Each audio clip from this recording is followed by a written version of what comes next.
ইতিহাস গড়ল বেঙ্গালুরু। একসময় যাদের নামের সঙ্গে জুড়ে দেওয়া হয়েছিল জোকার তকমা, সেই দলই এবার পরপর দুইবার আইপিএল চ্যাম্পিয়ন। ফাইনালের মঞ্চে গুজরাট টাইটান্সকে হারিয়ে ট্রফি জিতে নিজেদের দখলে নিল আরসিবি। আর জয়ের নায়ক সেই বিরাট কোহলি।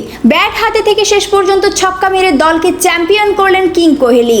আইপিএল ফাইনালের এই মহারণ ঘিরে এখন উত্তেজনা তুঙ্গে ক্রিকেট বিশ্বে।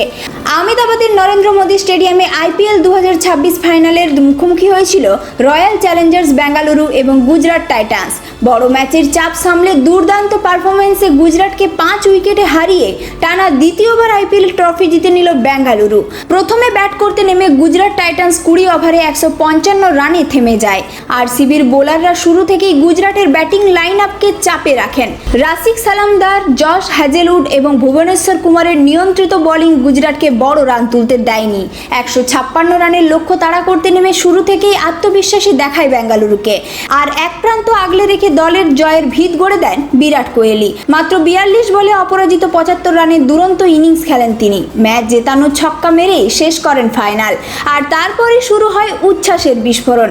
এই জয়ের মাধ্যমে অধিনায়ক রজত পাতিদারের নেতৃত্বে টানা দ্বিতীয়বার আইপিএল চ্যাম্পিয়ন হলো আরসিবি।